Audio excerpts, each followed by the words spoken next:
It took Steven Gerrard 5 months to accept the end of his time at LA Galaxy was also the conclusion of his 19-year career as a professional footballer.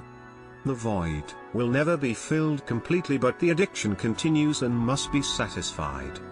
That is why, despite feeling he has aged considerably during 6 months in charge of Liverpool under-18s, nothing has doused his ambition to descend into the madness of top-level management. The cravings clearly remain in the 37-year-old as he laments the absence of training from his Christmas Day routine. "I actually miss it," he says, sipping an orange juice on a miserable December day at Liverpool's academy in Kirby. "It only used to be an hour and I only like Christmas Eve anyway. The rest is too long. I'd hate it if there was no football now for a few weeks." What is also clear is that Gerrard's appointment as under-18s manager came without privileges. The job is not about Liverpool indulging their illustrious former captain, but, with Jurgen Klopp's instruction, ensuring he has the best possible grounding before returning to the spotlight as a manager, wherever that may be. It has been a challenging, rewarding introduction. "I'm definitely feeling it," Gerrard says. "I've aged about 2 years in 6 months. Jurgen's advice when I came back was, I only want you to shadow for a short time because you need to have a couple of years of making mistakes, of picking your own team, of deciding tactics. You need to find your philosophy, a way of playing. You need to deal with individual problems. You need to praise individuals, help individuals. You need to feel disappointment and setbacks, and then after a couple of years you'll know if this gig is for you." He painted a real picture of how it is.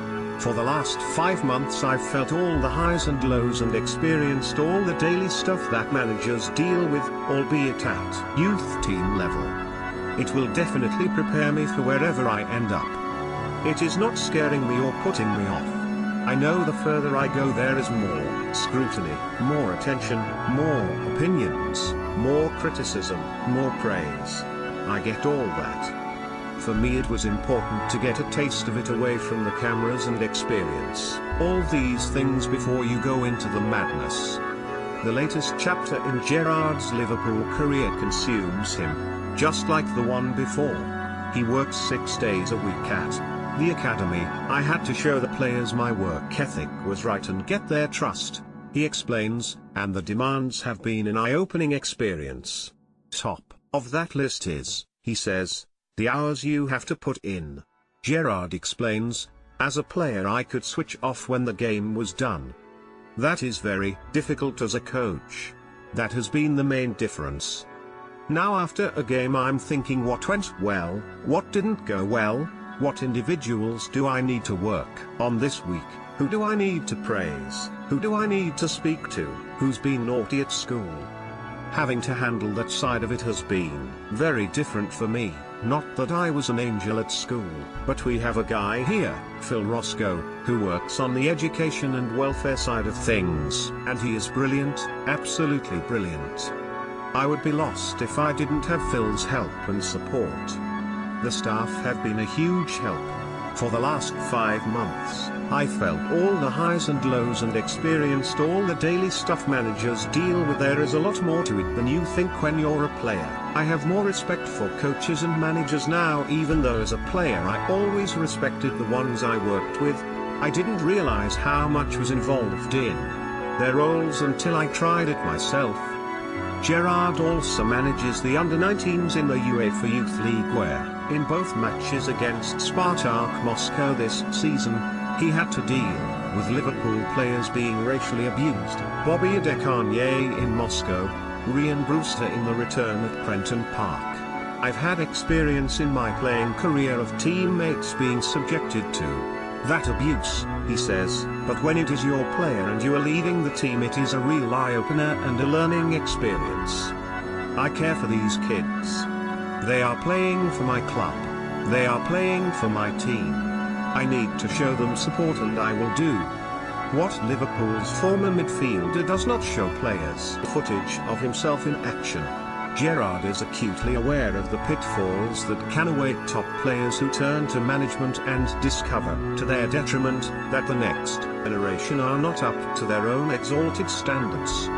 He therefore made a conscious decision to separate Gerrard, the Champions League winning captain, from Gerrard, the fledgling coach. Steven Gerrard keeps an eye on his Liverpool youngsters. Photograph, John Powell/Liverpool FC via Getty Images. I never bring up my playing days and I never bring up footage of when I was involved, he says. If I want to show them something tactically, I'll always use Liverpool's first team now or someone else's first team now. I don't think it's right to say, look at this and I'm running around. Don't get me wrong, if there's something blatantly obvious that happened to me, good or bad, and I thought it'd benefit them, then I'm not going to hide it from them. But I just don't think it's right to be saying, look at what I done and look what we did. My career as a player is gone. It's about what's happening tomorrow, not yesterday. The approach has paid dividends, though Gerrard is wary of premature praise. As he points out, you get nothing at Christmas apart from a pat on the back. At least a pat is deserved. Liverpool sit top of the Premier League under-18s table, having maintained their unbeaten campaign with a 2-1 win at Wolves. They trailed 1-0 with 5 minutes to go before staging a Gerrard-like recovery. I made a mistake in that game that nearly cost us points, he admits.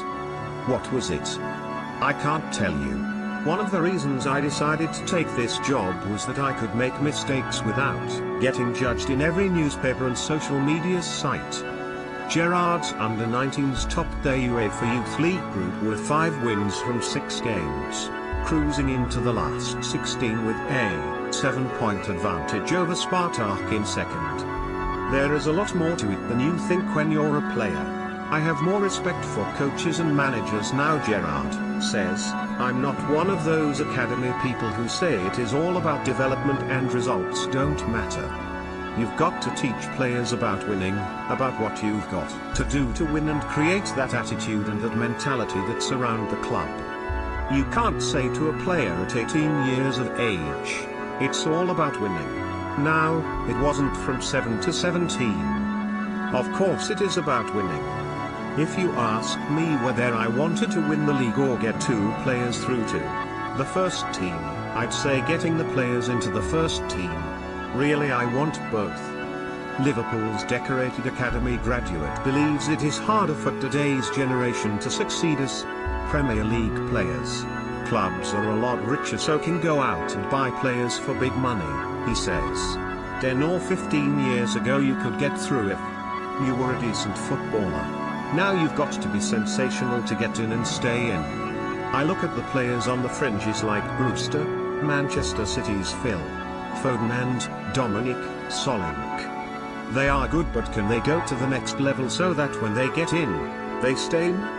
The standards are higher than they were all those years back. As for his next step, Gerrard will explore options with Klopp, Academy Director Alexander Thorpe and others at the end of the season. I'm not sitting here thinking I've done it for 5 months, so bring the job interviews on, he says. In 6 months or a year or 2 years' time there might be